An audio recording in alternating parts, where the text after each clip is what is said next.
T'as vu ce qu'ils font? Comment ils ont eu cette idée? C'est génial! Tu crois qu'on va me prendre au sérieux?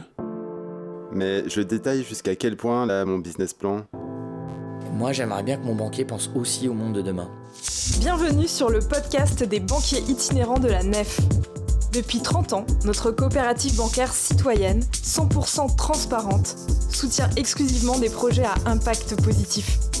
Dans notre métier, tous les jours, nous accompagnons des entrepreneurs engagés et courageux.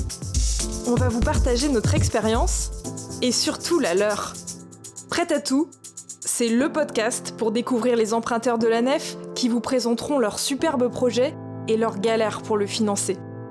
En fin de podcast, nous vous donnerons les clés indispensables pour résoudre ces problématiques de financement des entreprises. Bonjour chers auditeurs et amis du podcast Prêt à tout. Je suis Thomas Coffinet, banquier itinérant à la Nef. Je couvre principalement la région parisienne.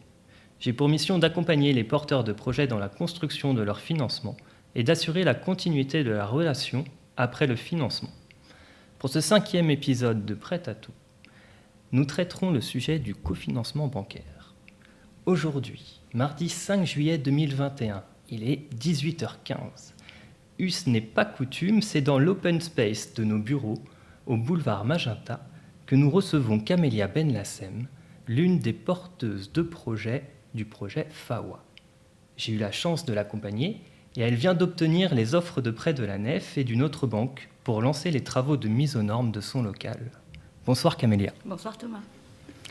Camélia, est-ce que tu pourrais te présenter et présenter le projet FAWA que vous portez ? Alors, Camélia, coporteuse du projet FAWA, on l'a depuis janvier 2020, suite à un appel à projet de la ville de Paris.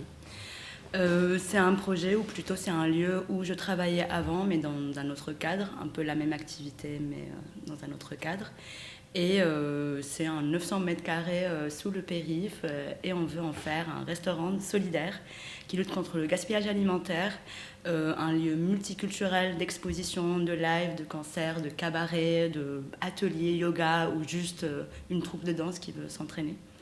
Et aussi, on a une programmation de 2 fêtes, on va dire teuf, par mois pour financer le lieu, on va dire. Et voilà, je ne sais pas ce que je peux dire. C'est super, c'est une très belle présentation de ton projet. Est-ce que, pour les auditeurs qui nous écoutent, est-ce que tu aurais une envie à leur partager? Est-ce que tu aurais envie de leur demander quelque chose pour aider le projet FAWA? Alors, pour nous aider, je crois idéalement, c'est de venir chez nous quand on ouvre et de adhérer à l'association, essayer de voir aussi si les valeurs elles matchent entre nous et les auditeurs, et surtout venir manger chez nous et faire la fête. C'est ce qu'on veut. Voilà, c'est le but. C'est comme ça qu'on peut nous aider. C'est super. Nous, à la Nef, on a vraiment beaucoup apprécié ton projet. Et je voulais savoir si dans le parcours, en tout cas, qui a été fait et les efforts qui ont été réalisés pour obtenir le financement, est-ce que tu as rencontré des difficultés particulières liées à la nature même du projet ou même le contexte qu'il y avait à l'époque? Alors, j'avoue qu'on a plus rencontré des problèmes avec d'autres banques qu'avec la Nef. Tu étais là depuis le début et tu es encore là, et merci. Et la difficulté qu'on a rencontrée, c'est bien sûr la nature de notre projet, c'est restaurant, bar et club. Donc c'était les 3 activités qui étaient interdites pendant l'année pandémique. Mais c'est une année aussi qui nous a permis de bien travailler nos tableaux, nos financements, notre projet. Et je crois que c'était un mal pour un bien. Voilà, pour l'instant c'était ça. Et les difficultés qu'on a rencontrées, c'était surtout avec les banques un peu classiques qui ne croyaient pas trop au projet, porté par une association surtout. La forme juridique était aussi un obstacle. Mais on a prouvé que c'était possible, et heureusement qu'on a été assez têtus pour maintenir notre stratégie. Ouais. Est-ce que tu as pensé d'ailleurs arrêter le projet, abandonner le projet, parce que ça a duré plus d'1 an de recherche pour les financements? Comment vous avez vécu ça, même si c'est un collectif? Alors heureusement qu'on est une équipe de 9 personnes, donc on est assez solidaires, on est amis et on sait travailler ensemble. Je t'avoue que pendant l'année dernière, j'ai jamais pensé à abandonner parce que j'avais un peu cette fierté et cet entêtement de réussir parce que personne n'y croyait un peu dans l'environnement un peu moyennement proche, mais pas très proche. Mais cette année, c'est vrai que dès qu'on a commencé à avoir des résultats, j'ai fait quelques burn-out. Ouais. Mais c'est normal, je crois que quand tu travailles avec des chiffres tout le temps, ça te mine un peu.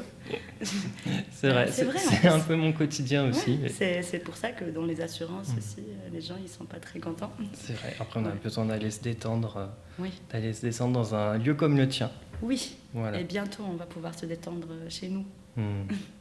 Est-ce que tu aurais un conseil à donner aux entrepreneurs qui nous écoutent, qui ont un projet, qui souhaitent le faire financer et qui, peut-être, comme toi, rencontrent des difficultés à lever des fonds?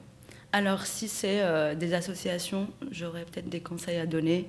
C'est ne pas laisser tomber, de bien travailler leur tableau. C'est un truc qu'on laisse de côté. Genre, c'est pas parce qu'on est une association que nos dossiers doivent être précaires.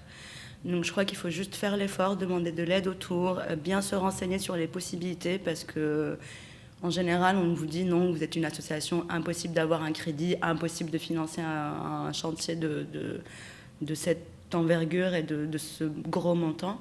Mais moi je viens du corporate, donc j'y croyais, je connais le système bancaire, donc je me disais non, il n'y a pas d'obstacle, c'est sûr que ça peut marcher. Donc je crois qu'il faut juste se renseigner, ne pas hésiter à demander de l'aide et de l'expertise administrative ou financière pour réaliser les projets. Et ne pas se baser sur les subventions, c'est ça. Est-ce que tu pourrais nous refaire un petit peu l'historique de vos démarches et puis nous préciser finalement en quoi le cofinancement était nécessaire pour aborder ce projet et le réaliser? Alors, on a eu l'appel à projet en janvier 2020. Les 2 premiers mois de l'année, c'était pour un peu organiser l'équipe, les statuts, etc., l'association. Et on a eu le Covid. Et c'est là où notre recherche de financement a commencé. Comment ça s'est passé? C'est qu'on a commencé par initiative entreprise, France Active. Et c'est eux vraiment qui nous ont aidés un peu à faire la faisabilité financière et économique du projet. Ça nous a donné plus confiance et ça a fait en sorte que notre dossier était complet et bien fait. Et après, on a pris contact avec plusieurs banques, notamment la Nef. Et puis, c'est là où on a compris qu'il fallait un cofinanceur. Et après, c'était ça, en fait, c'était la recherche du cofinanceur qui a pris beaucoup plus de temps que prévu, mais ça, c'était à cause de la crise sanitaire. Et finalement, tout s'est débloqué en même temps, parce que tout était relié, c'est comme un Rubik's Cube, tout était vraiment relié, donc il y a eu la signature de la convention qui était reliée au dépôt du permis de construire, et le permis de construire, on ne voulait pas le déposer avant d'avoir les financements, et les financements, on les a eus grâce à la subvention de l'Île-de-France de Solidarité et Innovation qu'on a eue au début. Et donc... Mais tout s'est imbriqué. Tout s'est imbriqué, mais on va pas se mentir qu'on avait préparé aussi cet enchaînement d'événements. C'est qu'on savait qu'il y aurait une subvention qui arrive, on savait que la Nef... vous a aidé à tenir pendant toute l'année de recherche? Non, la première subvention qu'on a eue, c'était en décembre. Ouais. Donc, c'était 1 an quand même après la recherche, donc on était vraiment bénévoles jusqu'en décembre. Et c'est avec ces subventions, on a juste pu avancer les acomptes de l'architecte qui était déjà engagé, les bureaux d'études, etc. Mais on n'a rien fait sur le chantier concrètement. On va commencer là. Très bien. Ouais. Eh ben, merci beaucoup Camélia. Merci à toi. On se reverra bientôt. Yes. On ira boire un verre chez toi. Oui, la et manger. Fois. Et manger. Et pas que de la soupe. Très bien. Et là, c'est le mot de la fin. C'était le mot de la fin. À très bientôt. Merci. Au revoir. Au revoir. Et maintenant, creusons ce sujet avec les banquiers itinérants de la Nef. Pourquoi choisir le cofinancement bancaire ?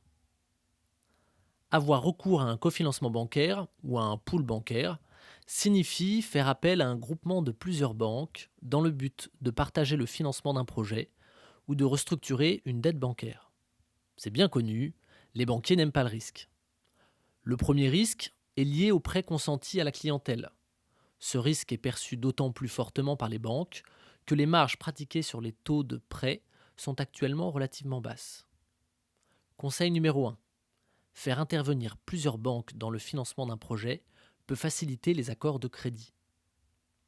Dans la majorité des cas, les banques sont ouvertes au cofinancement et de plus en plus à mesure que le montant du prêt est important. Elles veilleront que les flux générés par l'activité leur soient confiés en cohérence avec le partage du prêt. En effet, la gestion des flux est généralement plus rémunérateur et moins risquée pour une banque que l'activité de prêt. Le partage du risque avec un second financeur peut aussi être recommandé par la banque elle-même. Un accord de prêt sous condition d'obtention d'un autre financement pourra être émis et vous permettra de vous tourner vers une seconde banque en ayant déjà l'appui d'un premier prêteur. Les cofinancements avec d'autres organismes de financement que les banques facilitent également l'accès au crédit bancaire. Ces cofinancements peuvent venir d'organismes tiers ayant capacité à mettre en place des prêts d'honneur, des subventions, des garanties bancaires, etc. On peut citer comme exemple la BPI, France Active ou encore les collectivités locales. Il est important de prendre le temps de bien s'informer sur les différents dispositifs en place dans votre région et sur votre territoire pour construire votre tour de table. Par ailleurs, cela permet d'apporter d'autres regards et expertise sur votre projet. Conseil numéro 2.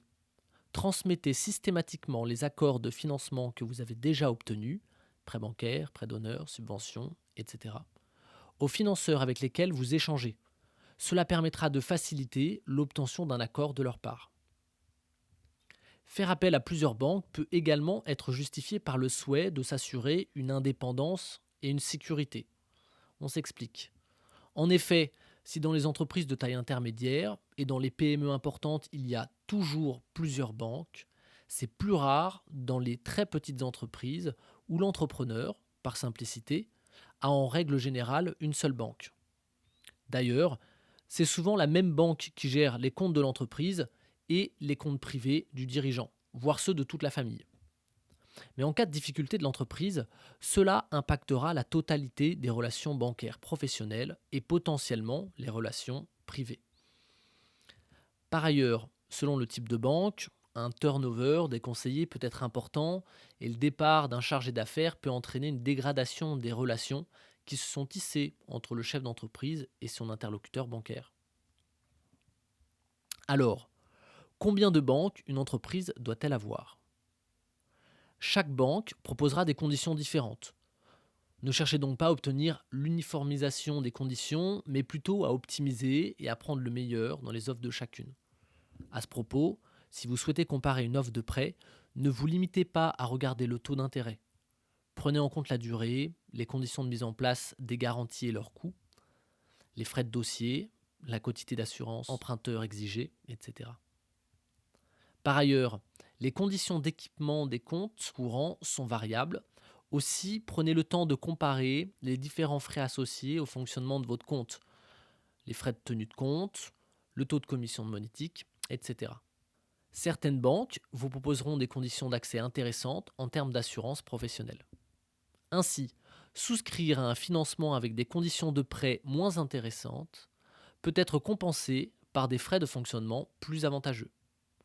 Attention, avoir recours au cofinancement bancaire vous engage à présenter votre projet à différents interlocuteurs et à suivre la tenue de plusieurs comptes. Cela occasionnera un délai de traitement plus important pour le bouclage du plan de financement.